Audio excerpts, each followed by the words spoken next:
Fala pessoal, seja bem-vindo ao canal Fazendo História com o professor Zelaya. E hoje nós vamos falar aí sobre o povo hebreu e a dominação romana ali na Judéia, na Palestina, por ali. Mas antes da gente começar, eu gostaria de pedir para vocês, como sempre, se possível, se inscrever no canal, dar o like, compartilhar com geral aí, vamos tentar ajudar o máximo de pessoas possíveis nesse momento complicado que a gente está passando, que já está acabando, mas vamos lá, vamos continuar ajudando à medida do possível. Bom, sem mais enrolação, vamos lá. Os hebreus. A primeira coisa que a gente precisa saber, né, de fato, é quem eram os hebreus, que povo era esse? Tudo que a gente sabe hoje, né, ou quase tudo que nós sabemos sobre a história do povo hebreu, ela tem como principal fonte o estudo do Antigo Testamento da Bíblia. Então, é uma história de um povo todo que está basicamente inserido, né, em um livro religioso, tanto na Bíblia quanto no Torá lá dos judeus. Então, é algo que a gente precisa ter muita interpretação, ter muito cuidado para distinguir entre o que é factível e o que é um pouco mais voltado para o mágico, para o sagrado e por aí vai. Mas enfim, o fato é que, diferentemente de basicamente todos os povos da antiguidade desse período, os hebreus eles já eram um povo monoteísta, ou seja, eles acreditavam em somente um Deus, que era o Deus Javé. Bom, originalmente os hebreus eles viviam em grupos familiares, né, de pastores, era um povo nômade, tá? E eles habitavam ali a região da Mesopotâmia. Viviam viajando de um lado para outro, de acordo com a necessidade ali dessas famílias ou desses pastores. Bom, eles se organizavam como uma grande família tribal, liderada sempre por um patriarca, tá? Conta a Bíblia que ali por volta do ano 1900 a.C., mais ou menos, Abraão, que era o líder, né, dos hebreus, que era o grande líder dessas famílias hebreias aí, ele recebeu uma ordem de Deus para conduzir o seu grupo familiar até uma cidade chamada de Canaã, onde seria a terra prometida para os hebreus. Bom, assim, Abraão fez, né, seguiu o comunicado ali recebido por Deus e resolveu partir para essa cidade chamada Canaã. Após chegar em Canaã, houve uma guerra, um conflito, né, e os hebreus guerrearam ali, né, com os povos que já habitavam esse território, que era conhecido também como Palestina, e acabaram vencendo esse conflito e tomaram esse território. Lá em Canaã já, os hebreus foram divididos em 12 tribos, em 12 grandes tribos. Cada tribo dessa era liderada por um chefe político e militar, que geralmente era o homem mais velho, né, da família mais importante daquele grupo ali que compunha uma tribo. E em períodos de dificuldade, é importante a gente salientar, um desses líderes dessas 12 tribos aí era escolhido para exercer a autoridade máxima sobre todas as outras tribos. E nesse período ele era conhecido ali como o juiz. Bom, ainda de acordo com a Bíblia, lá por volta do século 11 a.C., mais ou menos, os hebreus eles travaram uma guerra contra os filisteus que tentavam invadir esse território. E essa guerra foi de fato muito importante para os hebreus porque mudou a estrutura política e a organização social dos hebreus. Por quê? Nesse período do conflito, da guerra, como eu já havia dito antes, um dos anciãos ali foi escolhido, né, entre as 12 tribos, foi escolhido para ser o juiz durante aquele período de dificuldade, tá? E foi justamente nesse período que o juiz escolhido na época, chamado Saul, resolveu unificar as 12 tribos, tá? E não devolver mais o poder para os anciãos. Dessa forma, Saul se tornou o primeiro rei hebreu e ainda enfrentando esse conflito ali contra os filisteus. Saul morreu e ele foi sucedido por um outro membro, né, de uma outra família, escolhido ali também entre as 12 tribos, chamado Davi. e Davi ele vai reinar os hebreus do ano 1010 a 971 a.C. Mas lembrando que agora já não tínhamos mais essa divisão das 12 tribos. Os hebreus eles formavam agora um reino, tá? Com um único líder, que seria então, nesse momento, o rei Davi.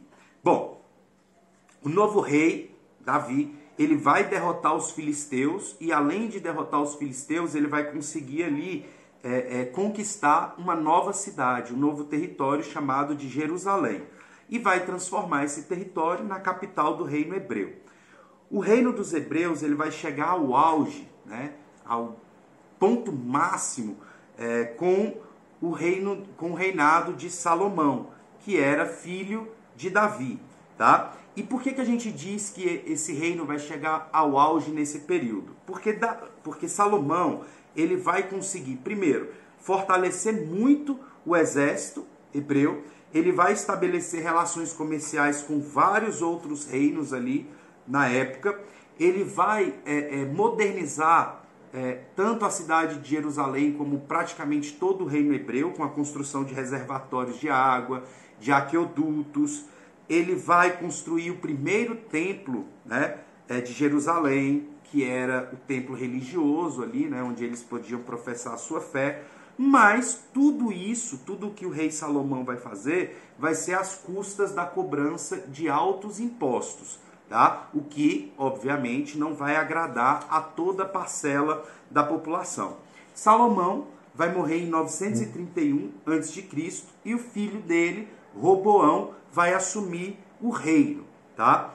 O novo rei, Roboão, ele vai manter a política do pai de cobrança de altos impostos, tá? E diante disso, vai ter, como Roboão não tinha o mesmo domínio político, né, a mesma força política que Salomão, ele vai perder o apoio político de diversas tribos ali do povo hebreu. Tanto é que as 10 tribos do norte, né, vão se rebelar contra Roboão e vão formar um novo reino, chamado Reino de Israel. Tá? E aí a gente vai ter a divisão, né, política agora do povo hebreu, aonde no norte, né, estará o reino de Israel e no sul formará um novo reino chamado Reino de Judá, que vai permanecer ali com a cidade de Jerusalém, enquanto, né, Israel vai ter a sua capital lá na cidade de Sesmaria. Bom, após a divisão, a rivalidade entre, né, o reino do norte, tá, Israel, e o reino do sul, Judá, vai se aprofundar cada vez mais. Eles vão se tornar verdadeiros inimigos mesmo. Tá? Com isso, o reino de Israel vai se distanciar completamente da identidade hebraica, da cultura hebraica, da religião, da forma de conduzir o povo, conduzir o governo, tudo isso ele vai se distanciar, vai se formar um reino completamente diferente. E eles também vão desaparecer do cenário de Jerusalém após a conquista do povo assírio sobre os israelenses, tá? Mas isso é um assunto que a gente vai discutir em outro momento. Já os hebreus do reino de Judá, eles vão manter essas fortes tradições religiosas hebraicas, tá? Vão seguir à risca a Torá, que era o livro, né, religioso deles, e eles vão passar também a ser conhecidos por outro nome. Eles vão passar a ser conhecidos como judeus e o território onde eles habitam vai ser conhecido como Judéia. Lá no ano de 63 a.C., a capital judaica ela vai ser tomada pelo exército romano.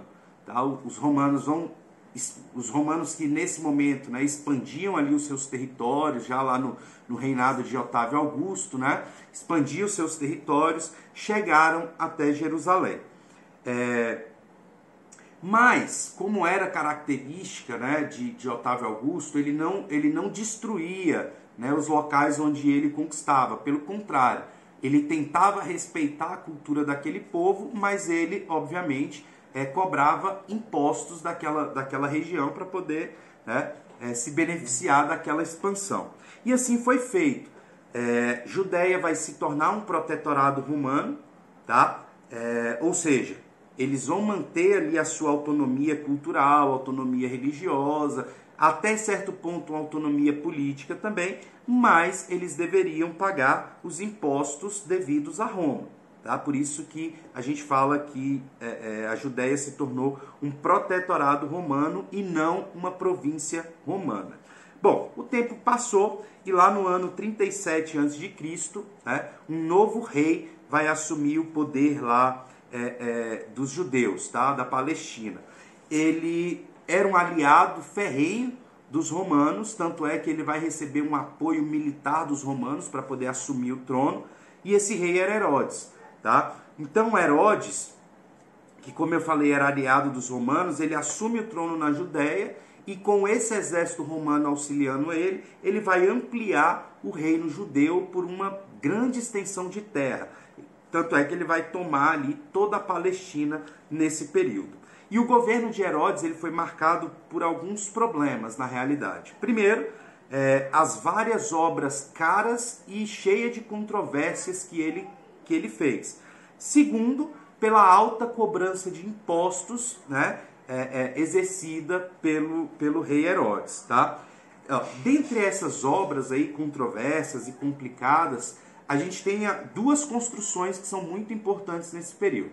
A primeira, do circo de Otávio Augusto, que era o local que Herodes construiu para que houvesse lutas, né, de gladiadores e várias outras coisas. E a outra foi o segundo templo de Jerusalém, aonde ele exaltava a sua própria imagem como sendo ali uma imagem divina.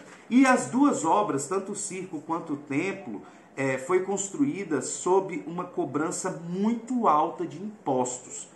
Tá? Porque, olha só, a população da Judéia ela tinha que pagar imposto já para os romanos e agora tinha que pagar um alto imposto também para Herodes. Isso vai gerar uma série de conflitos ali dentro da Judéia. Mas esses conflitos não foram muito aprofundados porque, como eu falei, Herodes tinha um apoio do exército romano e a população não tinha condição de se revoltar contra ele. Mas Herodes morreu no ano 4 a.C., e os territórios judaicos eles passaram a ser administrados diretamente por governadores romanos. E isso vai gerar uma imensa insatisfação no povo judaico, óbvio. Né? E aí vai começar essas insatisfações a virar pequenas revoltas, pequenas rebeliões, principalmente com o surgimento de duas facções revoltosas. Os zelotes, né, que eram um grupo que era contra, né, a invasão romana, tudo, mas era um pouco mais conservador, tinha um pouco mais de cuidado para poder tomar ali as suas medidas, e os sicários, que também eram contra essa dominação romana, mas era um povo mais, digamos assim, radical dentro das suas ações. Bom, porém, a rebelião mesmo, ela só vai eclodir de fato em Jerusalém e em toda a Judéia no ano 66 depois de Cristo, tá? E ela vai explodir de fato em toda a Palestina. O imperador romano, nesse momento, Nero, né, preocupado com essa situação ali na Palestina, ele vai nomear o general Vespasiano para reprimir essa revolta. Vale lembrar que Vespasiano era um general muito conhecido e muito famoso por suas táticas de guerra. Então ele conseguia resolver os problemas com muita facilidade. Por isso ele foi mandado para a Palestina para resolver esse incômodo. No final do ano 69 depois de Cristo, Vespasiano, que já controlava a situação ali com muita facilidade, teve que retornar para Roma, porque ele foi nomeado, né, ele foi declarado o novo imperador romano. Ele volta, mas deixa um outro general em seu lugar para resolver ou terminar de resolver o problema, que foi Tito, que era também, além de general, filho de Vespasiano, que aprendeu todos os tracejos militares ali também com seu pai. Só que Tito tinha uma característica diferente de Vespasiano. Tito era muito violento, tá? E quando ele assume a operação, né, que já estava prestes a acabar, ele teve uma dificuldade de conseguir entrar na cidade de Jerusalém, que tinha uma grande muralha, né, de proteção, e o povo ficou ali dentro, né, meio que se protegendo. Mas Tito, tá, resolveu adotar uma tática de guerra conhecida como cerco. E aí ele ordena o cerco de Jerusalém. O que era isso? Nada entrava em Jerusalém e nada saía de Jerusalém. Tá? No início não parecia causar muitos problemas, né? O cerco. Porém, as comidas pararam de chegar, a água parou de chegar. Isso, obviamente, vai causar uma série de problemas para o povo, né? E aí, o povo, a cidade, né, Jerusalém, ela vai ficar arrasada tanto pela fome quanto pela sede. E ela vai, de fato, cair no ano 70 depois de Cristo. E nesse ano, o exército de Tito consegue invadir Jerusalém, né, que já estava totalmente enfraquecida, e a soma dessa invasão serão 600 mil mortos aproximadamente, mais 100 mil prisioneiros. Tá? E isso vai levar a um movimento que nós conhecemos hoje como a Grande Diáspora, que foi a dispersão do povo judeu pelo mundo. Né? Os judeus acabaram fugindo de Jerusalém, foram embora, né, por conta dessa invasão e dessa violência aí de Tito. Tudo bem? Bom, pessoal, é isso. A gente vai ficar por aqui hoje, tá? A gente se vê no próximo vídeo. Tenha um bom dia, uma boa tarde, uma boa noite. Até a próxima. Tchau, tchau.